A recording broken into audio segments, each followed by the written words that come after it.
오늘은 건조기후 지역의 지형과 냉한대기후에 대해서 알아보도록 하겠습니다. 건조기후 지역은 일교차가 크다고 했죠. 그리고 강수량이 적습니다. 그래서 어떤 일이 일어나냐? 화학적 풍화보다 물리적 풍화가 활발하다. 그러면 물리적 풍화가 무엇인지 알아야겠죠. 풍화부터 개념을 잡고 갈게요. 풍은 바람풍이긴 한데 여러 바람이든 비든 여러 원인에 의해 가지고 돌이 부서져서 흙으로 변하는 현상을 풍화작용이라고 해요. 돌이 부서져서 흙으로 변하는 이 현상. 그러면 돌이 어떤 원인 때문에 흙이 되냐? 그게 두 가지 스타일이 있어요. 하나는 화학적 풍화가 될 수도 있고 하나는 물리적 풍화가 될 수가 있는데, 물리적 풍화는 예를 들자면 얼었다 녹았다 이런 거를 반복을 해요. 돌이 있는 곳이 얼었다, 기온이 낮으면 얼었다 녹았다 막 이렇게 해도 되겠죠. 그러면은 돌 사이사이 보면 틈이 사실 있어요. 그 틈이 얼었다 녹았다 하면 나중엔 어떻게 될까? 그 돌이 깨지겠죠. 그래서 단순히 그냥 얼었다 녹았다 반복하면서 그냥 깨지기만 하면 물리적 풍화예요. 근데 화학적 풍화는 뭐냐면 성분이 변하면서 돌이 부서져서 흙이 되는 겁니다. 예를 들면 비에 녹아가지고 돌이 부드러워졌다든지 이런 식으로 화학적인 성질이 변하면서 돌이 흙이 되는 과정을 화학적 풍화라고 합니다. 근데 화학적 풍화 같은 경우에는 어떤 환경에서 주로 많이 일어나냐? 비가 많이 오는 곳, 그리고 더운 곳. 그러면 화학적 풍화가 많이 일어나는 곳은 어딜까요? 우리가 배운 기후 중에. 그렇죠. A 기후에서 화학적 풍화가 많고, 우리가 지금 배우는 B 기후 같은 경우에는 강수량이 적잖아요. 그래서 화학적 풍화가 일어나기가 어렵습니다. 그래서 물리적 풍화. 근데 밤에는 기온이 뚝 떨어진댔죠. 그래서 얼었다 녹았다도 할 수 있거든요. 밤에 얼었다가 낮에 녹았다가 이런 반복을 통해서 그냥 깨지기만 하는 물리적 풍화 작용이 활발합니다. 그 다음에 사막 같은 경우에는, 건조기후 같은 경우에는 간헐적, 간간히 비가 내리겠죠. 근데 어떤 비가 내리냐? 그런 비가 내리다 보니까 포상홍수가 생긴대요. 포상홍수가 뭐냐? 여기 읽어볼게요. 건조기후에서는 많은 비가 짧은 시간에 내려요. 그러면서 빗물이 그냥 지표면에 얇게 덮는 형태로 넓게 퍼져 흐르게 되는데 얘를 포상홍수라고 합니다. 이 포상홍수에 의해서 침식과 퇴적작용이 일어나기도 하고요. 그 다음에 바람이 주로 침식 운반 퇴적작용이 활발한 편입니다. 모래바람 많죠. 바람에 의해 형성되는 지형, 유수에 의해 형성되는 지형. 유수가 이런 포상홍수 같은 이런 하천 같은 거에 의해 형성되는 지형입니다. 흐를 유입니다. 흐르는 물. 그 다음에 우선 1, 2번부터 볼게요. 모래바람이 되게 많이 불거든요. 그래서 어떻게 되냐? 바람에 날린 모래가 쌓여 형성된 모래 언덕이 있어요. 언덕구에서 모래 언덕을 사구라고 하고요. 사구 중에서도 초승달 모양처럼 생긴 사구를 바르한이라고 합니다. 바르한. 용어가 좀 낯설죠. 그 다음에 바람에 날린 모래가 어떤 바위가 있었어요. 근데 모래바람이 어쨌든 모래를 실은 바람이기 때문에 위까지 무게가 좀 있다 보니까 아래쪽을 지표면 부근에서 이렇게 모래바람이 날리거든요. 그러면 어떻게 될까요? 이 바위가 있으면은 아래쪽만 깎습니다. 그럼 어떻게 되죠? 나중에는 이런 식으로 아래쪽은 깎이면서 위에는 그대로 남아있는 이런 버섯 모양의 바위가 생깁니다. 얘를 버섯바위라고 하고요. 그 다음에 삼능석. 요거랑 같이 볼게요. 지금 보면 선생님이 낙서를 해가지고 좀 잘 안 보이긴 한데, 삼능석은 바람에 날린 모래의 침식을 받아 형성돼. 이게 바람이 깎다 보니까 이렇게 삼각형 모양으로 깎이는 이런 돌들이 많아요. 얘들을 삼능석이라고 합니다. 삼각형 모양이라서 이렇게 기억하면 되고요. 건조기후 같은 경우에는 이렇게 지형을 그림과 함께 보는 게 중요합니다. 그리고 잠시만요. 지우개로 좀 지울게요. 너무 안 보이는 것 같아서. 그럼 이제 유수, 흐르는 물이 만드는 지형 볼게요. 와디는 여기 보면은 비가 내릴 때만 일시적으로 흐르는 하천을 와디라고 합니다. 그래서 평소에는 비가 안 오면은 건조한 하천에 물이 흐르지 않습니다. 그래서 평상시에는 물이 없기 때문에 교통로로 쓰이기도 합니다. 그냥 건너 다닐 수도 있어요. 그 다음에 플라야호는 여기 호수인데, 플라야가 뭐냐? 비가 많이 내렸을 때 건조 분지의 평탄한 저지대에 일시적으로 물이 고이는 여모라고 했는데, 건조 분지, 분지라는 게 뭐냐면 이렇게 주변이 산으로 둘러싸여 있고 이렇게 되어 있어요. 이런 평평한 곳들을 분지라고 해요. 근데 건조 분지의 이 평평한 곳을 플라야라고 하는데 이 플라야에 물이 고이면 플라야 호라고 하는 겁니다. 근데 여무라고 돼 있어. 왜 소금 여무 쓸까? 왜 소금이 있는 호수일까? 바로 선생님 말했죠. 이 비가 오면 이 비는 순수한 성분이 아니고 소금기를 띠고 있어요. 근데 건조 지역은 비가 와서 이렇게 물이 고였다고 해봅시다. 근데 건조되면서 이 물들이 증발하겠죠. 그럼 뭐가 남는다고? 소금들이 남아요. 이 소금들은 계속 있겠죠. 거기에 또 비가 오고 하면 이 호수 자체가 소금을 띤 호수일 수밖에 없다. 그다음 선상지는 뭐냐? 이 산지를 흐르던 하천이 평지에 만난 경사급변점에서 유속 감소로 하천 운반물질이 부채 모양으로 형성된 퇴적지형. 여기 보면은 여기가 산이고요. 갑자기 이제 평지가 펼쳐지는 거예요. 그러면은 갑자기 경사가 급했다가 평지를 만나. 그럼 어떻게 돼? 여기에 이렇게 삼각형 모양으로 선상지, 이 부채꼴 모양으로 선상지가 형성됩니다. 왜? 갑자기 이렇게 경사가 급했다가 갑자기 이렇게 완만한 데를 만나면 유속이 감소합니다. 그러면서 가지고 있던 애들을 다 쌓아버려요. 이건 어떻게 이해하면 되냐면 우리가 내리막길을 가고 있어. 그러다 갑자기 이렇게 평평한 곳을 만나. 그러면 어떻게 돼? 급브레이크를 밟게 되죠. 그러면서 자기가 갖고 있는 뭐 짐 같은 거를 다 쌓았다. 이렇게 생각하면 됩니다. 그리고 이 선상지들이 연속적으로 계속 분포해 있다. 그러면 얘를 바하다라고 합니다. 그 다음에 수평 지층에서 여기 메사 뷰트 볼게요. 경암, 연암의 차별적 풍화. 이게 무슨 말이냐? 경암, 연암이 있어요.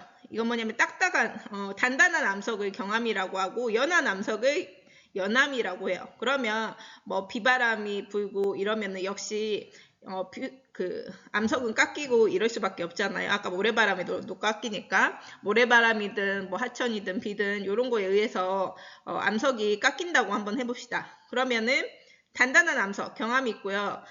그 다음에 연한 암석, 단단하지 않은 암석이 있어. 그럼 어떤 애들이 깎일까? 당연히 단단한 암석은 남아있고 약한 암석들은 어떻게 될까? 깎일 수밖에 없겠죠. 그래서 차별적으로 경암은 남아있고 연암은 경암은 남아있고 연암은 다 깎이는 이런 형태로 되어 있어가지고 경암이 보통 살아남게 되죠. 그래서 이런 차별적으로 경암은 살고 연암은 깎이고 이런 풍화를 차별적 풍화가 일어났다라고 하고요. 풍화가 될 수도 있고 돌이 흙이 될 수도 있고 침식이 그냥 될 수도 있죠. 깎일 수도 있는 거죠. 메사와 뷰트. 메사와 뷰트 같은 경우에 지금 보면 어떤 게 규모가 크죠? 메사가 크죠. 그래서 정상은 평평하고 주위가 급사면 이루는 그냥 탁자 모양의 위에는 평평한 이런 형태를 메사라고 하고요. 이 메사가 더 이제 시간이 지나가지고 깎여. 그러면 이제 규모가 작아집니다. 얘가 뷰트. 그래서 이렇게 메사가 깎여가지고 좀 더 작아지면 뷰트다. 이렇게 기억하면 됩니다. 사막 기후는 전통가옥은 덥잖아요. 낮에. 그래서 벽이 두껍습니다. 그것뿐만 아니고 밤에도 추우니까 벽이 또 두껍겠죠. 그다음 창이 작아. 또 저녁에 추우니까. 그다음 지붕은 평평해요. 왜? 이렇게 경사가 급할 이유가 없어. 비가 오는 곳은 이렇게 바로 빗물이 흘러가야 되니까 경사가 이렇게 급하지만 건조기후, 특히 사막기후 같은 경우에는 지붕이 평평해도 물이 거의 안 고이겠지. 고이더라도 금방 마르고 그래서 그냥 평평하게 지어요. 어떤 곳은 지붕이 없기도 합니다. 그리고 주변에서 구하기 쉬운 게 흙이잖아. 사막이다 보니까. 그래서 흙벽돌 집을 짓고요. 의복은 전신을 가리는 옷을 많이 입는데 왜? 일사도 태양도 너무 강하고 우리도 여름에 반팔도 있지만 너무 더울 때는 긴팔도 입긴 하죠. 가리려고. 똑같아요. 강한 일사랑 햇볕이 너무 강하고 모래바람이 너무 심해요. 그래서 전신을 가리는 옷을 입어야 모래가 안 들어오겠지. 그 다음 농업은 어떻게 하냐? 관계농업이 이루어진다. 관계농업이라는 건 뭐냐면 물을 끌어와서 하는 농업을 관계농업이라고 해요. 근데 어디서 물을 끌어오냐? 보통 오아시스에서 끌어올 수도 있고요. 지하수에서 끌어올 수도 있고 외래하천. 외래하천은 대체로 수변한 지역에서 시작을 했는데 지나다 보니까 사막 등 건조한 지역을 통과해서 흐르는 하천을 외래 하천이라고 해요. 그래서 보통 나일강이 대표적으로 있습니다. 이런 하천 등에서 물을 끌어와 가지고 하는 관계 농업이 이루어지는데 대표적으로 밀, 대추, 야자 등을 재배합니다. 그럼 대표적인 관계 시설들을 볼게요.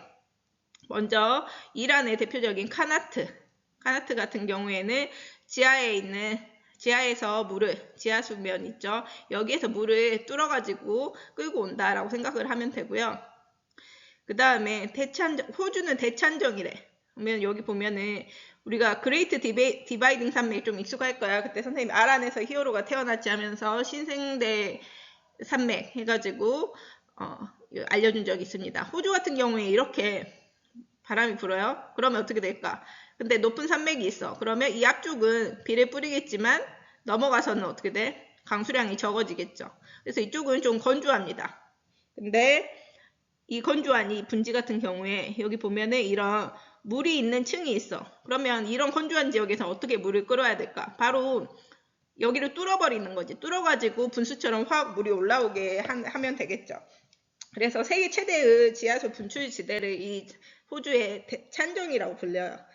그래서 이 대찬정 분지에서는 그래도 뚫어가지고 하다 보니까 물을 엄청 열대규처럼 쓰고 이러기는 어렵겠죠. 그래서 물을 어쨌든 관계시설을 통해서 물을 쓰는 거기 때문에 어떤 애들을 주로 키우냐면 어떤 가축을 키우냐면 양을 좀 많이 키워요. 왜? 양은 그래도 이쪽이 또 건조한 지역이거든요. 양은 좀 건조한 기후 지역에서 좀 잘 자라다 보니까 소보다는 건조한 지역에서는 양 키우기가 훨씬 수월합니다. 그래서 물을 어쨌든 끌어오긴 오되 건조한 환경에서 잘 자랄 수 있는 양을 많이 키운다.